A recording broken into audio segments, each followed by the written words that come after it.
of what I'm being judged and condemned of.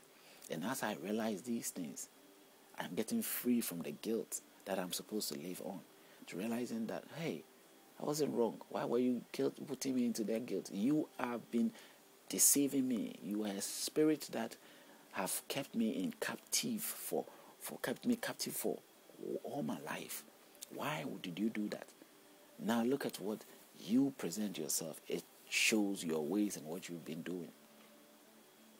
You shouldn't do that. You have no right to have done that.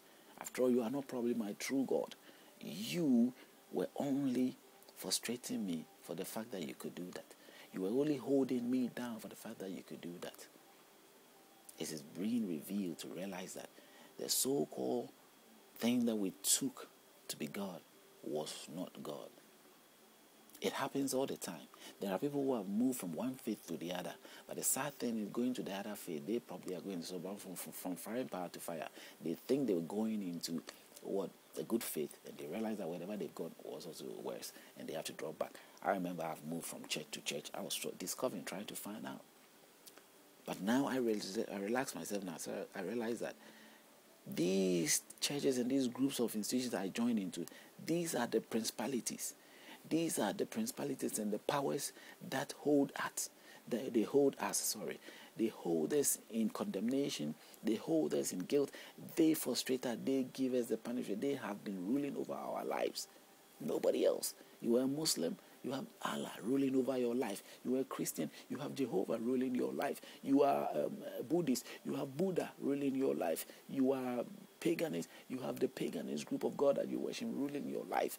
And there are all kinds of, everybody is in some group. That is why it becomes necessary that if you go out and you are not part of any group, the spirits begin to come from every spirit want to win somebody.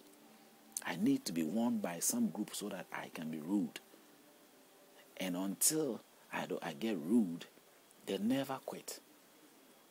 I have got experience of spiritual experience interfering in my life so many ways. But the spirit does not work just through spiritual means. It also works through people. Because he has got so many subordinates, so many people that he captured into his world, that he uses. He sends them out there to do whatever. You sit there, you see a Jehovah's Witness knocking at your door. You are there, you see a Muslim, telling you, inviting you to something or trying to be nice to you in order for you to become Islamic. You see a Buddhist finding ways, doing some nice thing to you to con you so that you become a Buddhist. He's pretending to be like it's a good worship, it's a good thing. The spirit is working through them. As long as you get adapted. I was adapted by the same thing. So my major evil experiences that I go through, the evil things that are happening to me, I can look elsewhere.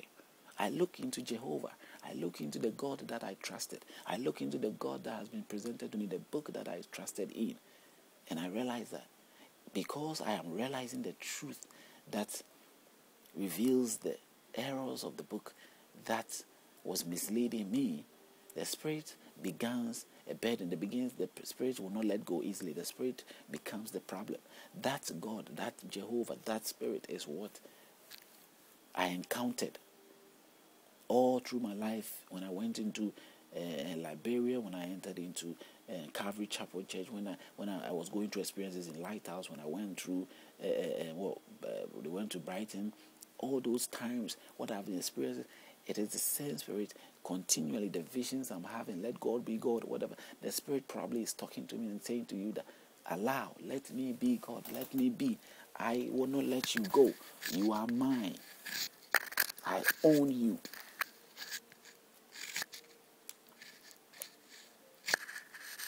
If this spirit gets a slave, they will not let go. Just like a man having hold on the life of somebody, they won't let go easily.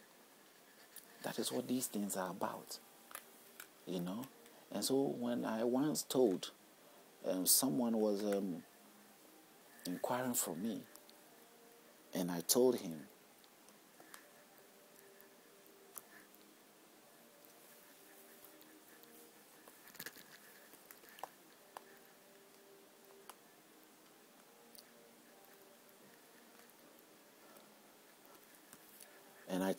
that,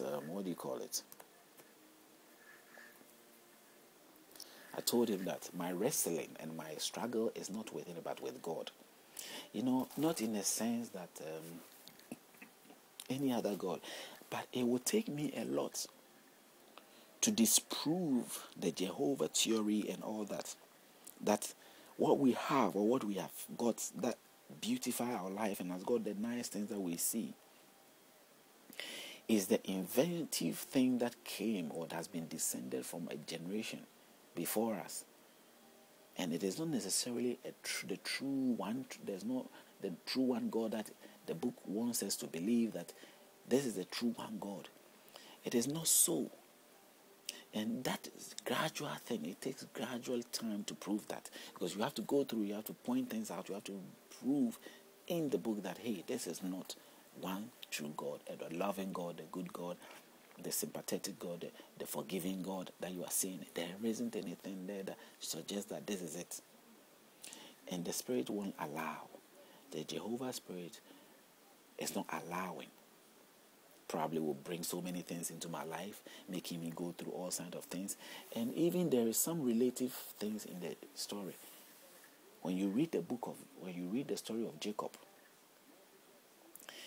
the Spirit came, or a man came to fight with him, and the man break Jacob's hip bone.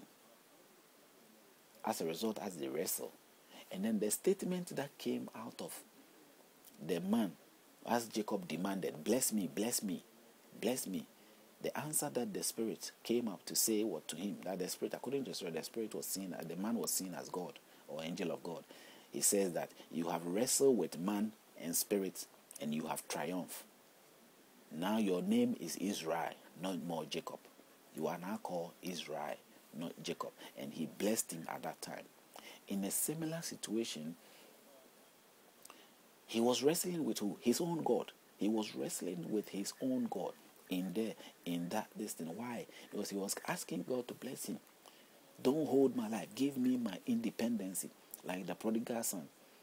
Give me my independence. I need my rights. I need to live my life. Stop, pestering me. Stop putting me into all those unnecessary frustration that you make me go through.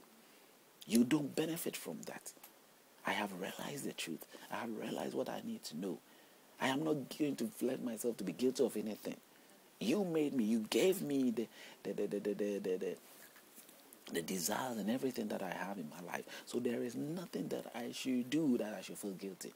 Why, if our life is wrong, and let's say we take this account of the Bible to be true, why is it that God or Jehovah in Genesis chapter 6, when his sons saw the daughters of men and they came unto them and slept with them, they were doing something which was what? Which was evil or sinful. Why didn't God or Jehovah touch his spiritual angels or the spirit sons, and rather he touched the flesh, because the flesh were ignorant to the truth? So he left them. He never touched the spirit, because the spirit there's nothing wrong with that. But the spirit does intervenes in the life of the ignorant one, that in his innocence he will be kept in the state where the spirit will continually pets you. And so like you become a pet, or some pet that the spirit, your God will pet you all the time. It's going to pet you in every way.